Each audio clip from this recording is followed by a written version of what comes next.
Semana que termina, la primera plana informativa ha estado marcada por el supuesto enriquecimiento ilícito de la presidenta Dina Boluarte, que hoy es motivo de investigación y que desde algunas bancadas del legislativo incluso buscan promover la vacancia de la mandataria. Sobre este y otros temas vamos a conversar con el analista político Paulo Vilca, quien ya se encuentra en comunicación con nosotros.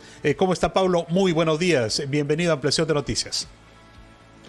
Muy buenos días, Carlos. Muchas gracias por la invitación.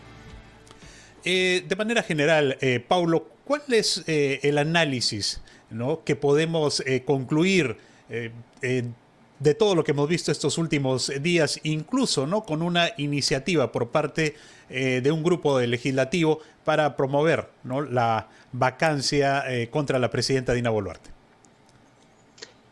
Sí, Carlos. Tal vez lo primero que habría que señalar es que nuevamente en nuestro país, digamos, el tema de la vacancia presidencial se pone nuevamente en debate, ¿no? Y ya estamos hablando, no sé, tal vez de la sexta, séptima vez en los últimos 2 años, ¿no? O 3 años en los que la vacancia vuelve a ser, digamos, utilizada o, digamos, anunciada, ¿no? Lo que habla, pues, de esta inestabilidad política que vivimos, ¿no? Hay que señalar de que la señora Dina Boluarte, digamos, encabeza un gobierno que constantemente, digamos, cuya estabilidad no es precisamente una de sus características, ¿no? Entonces, primero creo que ese es un aspecto a señalar. Lo segundo tiene que ver con que estamos frente a la primera crisis del gobierno en esta nueva etapa. Es decir, en esta etapa que se inicia ya sin el ex presidente del Consejo de Ministros, Alberto Otárola, ¿no? Que hay que recordar, en una encuesta difundida hace algunos meses, era considerado, digamos, una persona con el mismo poder que la presidenta Dina Boluarte, ¿no? Entonces hay un vacío, digamos, que ha dejado y ahora el gobierno se enfrenta a un manejo de una crisis sin este actor, que además tenía una serie de vínculos políticos ya construidos.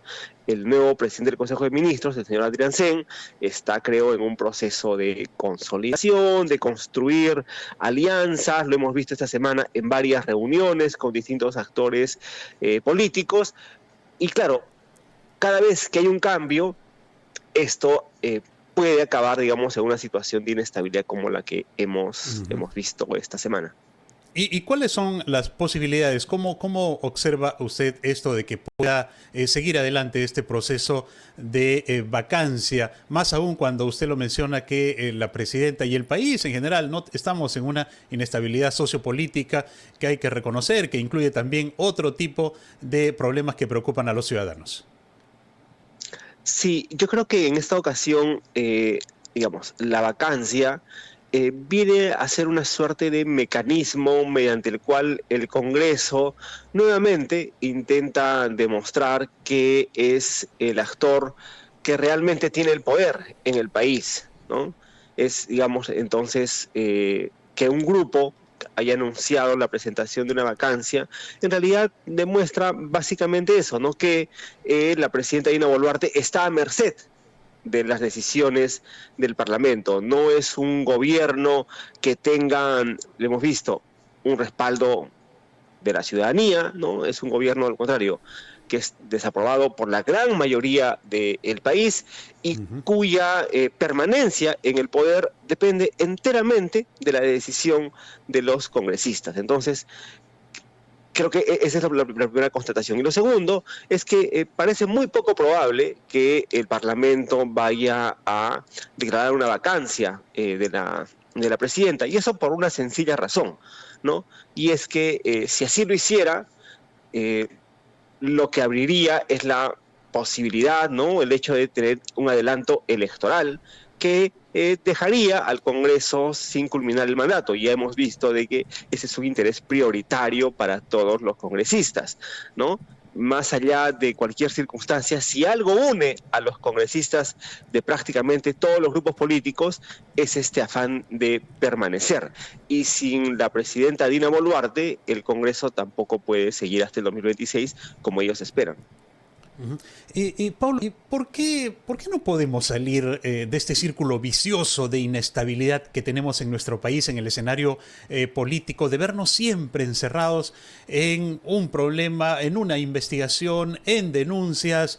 ¿Cuál es la alternativa? ¿Qué es lo que pasa en el escenario político nacional y cómo es que los ciudadanos podríamos tener una luz de esperanza, al menos para tener, ¿no?, durante un tiempo, un lapso, un tipo de estabilidad que nos permita ver con optimismo, con esperanza, con fe el futuro en nuestro país? Le voy a pedir por favor su respuesta. Vámonos a una pausa, vamos a escuchar a nuestros anunciantes y luego regresamos para continuar con este importante diálogo. Con 18 minutos seguimos en ampliación de noticias, edición dominical. Los acompaña Carlos González. Estamos en diálogo con el analista político Paulo Vilca, conversando sobre el impacto político y en el país en general de la investigación contra la mandataria Dina Boluarte, pero también, ¿no?, sobre un clima de incertidumbre que es como una marca de la historia del Perú, sobre todo en los últimos años. ¿Hasta cuándo seguiremos así? Paulo, le consultaba antes de irnos a la pausa. ¿Hay alguna posibilidad de poder cambiar el rumbo de nuestro país y evitar todo este clima de inestabilidad e incertidumbre que ha sido como una característica, ¿no?, en nuestro país, sobre todo en los últimos años y con los últimos presidentes que hemos tenido? Carlos, yo me temo de que, dadas las condiciones que tenemos actualmente, esta situación no tiene visos y, digamos, una solución inmediata, ¿no? Tal vez la única, digamos, ventana de oportunidad que eventualmente puede presentarse es un nuevo proceso electoral, ¿no? Sin embargo, ya, digamos, hay una serie de modificaciones que se han hecho a nuestro sistema institucional, por ejemplo, con el tema de la bicameralidad, que lo que auguran, ¿no?, es más bien, yo creo, que nuevamente vamos a vivir este tipo de crisis en los siguientes años. Entonces, yo creo de que si intentamos pensar en algún tipo de alternativa o salida, lo primero que habría que hacer es revisar buena parte de las modificaciones, por ejemplo, que se han hecho a nivel constitucional, sobre todo en la relación entre el Congreso y el Ejecutivo. Necesitamos construir nuevamente una suerte de equilibrio entre estos dos poderes, ya que en la actualidad, digamos, toda la mesa está inclinada a favor del Parlamento. Pero por otro lado, Carlos, creo que es importante también un aspecto tal vez más de índole ética, ¿no? Y es que hemos visto, pues, que lamentablemente quienes han estado en el gobierno, quienes están en el Congreso, tienen una serie de cuestionamientos por actuaciones relativas a un uso indebido del poder. Y eso alcanza no solamente a quienes están en el Poder Ejecutivo o el Congreso, sino también en otros estamentos del Estado, ¿no? Si no encontramos una solución a este aspecto, vamos a estar en una crisis todavía que va a durar algún tiempo. ¿Usted cree, Pablo, que la presidenta Dina Boluarte le debe todavía una explicación al país respecto al tema que está siendo sometida a investigación? Sin duda. No ha habido ninguna suerte de explicación convincente de la presidenta Dina Boluarte sobre las acusaciones relativas a un supuesto enriquecimiento ilícito, ¿no? Lo que hemos visto más bien es una suerte de búsqueda de una excusa, y hemos visto a otros integrantes del Poder Ejecutivo ensayar explicaciones en esta misma naturaleza, ¿no? A una exministra intentando, digamos, una explicación, como en el caso de la ministra de Vivienda, digamos, que más bien sonaba, digamos, a una suerte de sacrificio por la presidenta. Entonces, en el Poder Ejecutivo no ha habido ninguna explicación sobre ese tema, y yo creo que eso se debe, Carlos, a que no existe una explicación, creo, ¿no? de la presidenta para ello, y por eso es de que lo que ha anunciado esta semana en un mensaje es que va a decir algo al Ministerio Público, pero nada más. Ahora, todo este clima de inestabilidad, de incertidumbre, ¿no? Producto del tema que conversamos, Paulo, ¿cuál puede ser su impacto, ¿no? En la imagen de nuestro país en el exterior, ¿no? Sobre todo ahora que estamos en la mira por la realización de la cumbre APEC en el Perú y el avance del megapuerto en Chancay y lo que significa para América del Sur.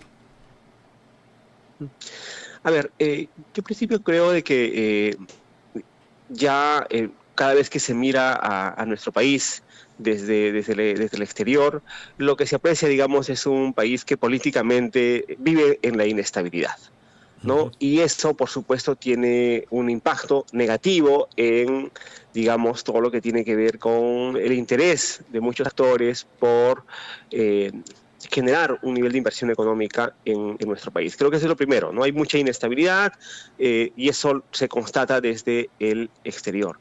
Pero lo segundo es que, digamos, también todo eso implica una pérdida de digamos, no solo de la imagen de nuestro país, sino el propio posicionamiento político que podríamos tener. Durante muchos años, Carlos, el Perú era una suerte de alumno, digamos, estrella, ejemplo, ¿no? Especialmente por la situación de crecimiento económico que exhibía, ¿no? Ahora no tenemos ni eso, ¿no? Entonces vemos un país que no tiene, pues, ninguna posibilidad de posicionamiento importante en la política exterior. Ahora, Pablo, hay otro tema, ¿no? La vivienda en Lima del expresidente Martín Vizcarra fue allanada por la Fiscalía en la búsqueda de evidencias que demuestran su supuesta vinculación a la red criminal Los Intocables del Sur, cuando fue gobernador regional de Moquegua, ¿no? En este caso, ¿cuál sería su situación, la situación actual del ex presidente ante las evidencias que se están reuniendo por supuestos actos ilícitos de corrupción? Decíamos, durante su gestión como presidente regional de Moquegua, pero también posteriormente como ministro de Transportes y Comunicaciones. Sí, bueno, muestra pues esta, primero que nada, digamos, ¿no? Que lamentablemente las autoridades en nuestro país, digamos, ningún presidente, son la mayoría de presidentes o funcionarios, gobernadores regionales, etcétera, que se involucran en este tipo de asuntos penales, deslegitima, ¿no? En general a la situación política. Pero en el caso particular del señor Martín Vizcarra, creo que, digamos, lo que hace es simplemente ratificar, ¿no?, la necesidad de que las investigaciones y procesos que se siguen puedan continuar y efectivamente las autoridades judiciales puedan llegar, digamos, a una determinación de responsabilidades, ¿no? Porque ya son varios años en los que, digamos, está involucrado, y creo que es importante que ya tengamos una certeza sobre el tipo de responsabilidad que pueda tener. Pero lo segundo tiene que ver, digamos, con esta aspiración política que el señor Vizcarra muestra, exhibe cotidianamente, ¿no? No solo con la creación de un partido, sino su propio intento de tener un protagonismo político. Yo creo que, lamentablemente, actores políticos con este tipo de cuestionamientos, digamos, Martín Vizcarra es uno más de este elenco, ¿no? Y lo que hace es seguir deslegitimando a la clase política de nuestro país. Ahora, Vizcarra, el expresidente, también es acusado de posible enriquecimiento ilícito, Paulo. ¿Podríamos, a ver, fijar la idea, tener una línea, una línea que marca siempre la ascensión al poder, de que la corrupción se instala rápidamente una vez que una persona alcanza el poder? ¿Eso es una característica recurrente en nuestro país, y no solamente hablamos del presidente de la República, en todos los niveles de gobierno. Sí, lamentablemente esa es una práctica que cada vez parece más cotidiana. Ustedes han informado, por ejemplo, hace unos días, Carlos, ¿no?, en RPP, la intervención que se hizo a el inmueble o bienes de otra autoridad regional, en el caso del gobernador de Junín, por ejemplo, ¿no? Entonces, sí, pues estamos ante una práctica que se ha extendido en nuestro país y que creo hunde, digamos, sus raíces tal vez en los propios mecanismos de participación electoral que tenemos vigentes. En 50+1, nosotros hicimos un seguimiento hace algún tiempo a cómo es que se desarrollaban las campañas electorales, ¿no? Y ahí, digamos, algo que observábamos de manera bastante recurrente era que muchos de los candidatos acaban teniendo, digamos, financiamiento de algunos actores que muchas veces están vinculados a los temas de licitaciones, ¿no?, contratistas de obras, etcétera, que financian a algunos políticos para que en la eventualidad que estos lleguen al poder, luego puedan tener acceso, digamos, a obras y recursos públicos, ¿no? Entonces, creo que hay una parte hay una causa que tiene que ver con estos mecanismos, digamos, de participación electoral y financiamiento sobre los cuales hay que prestar atención, porque de lo contrario vamos a tener recurrentemente este tipo de prácticas, ¿no? Y ahí sin duda que hay todavía una tarea pendiente que tenemos en nuestro país. Muchísimas gracias, Paulo Vilca, analista político, por este diálogo con Ampliación de Noticias. Muy amable como siempre. Muy buenos días.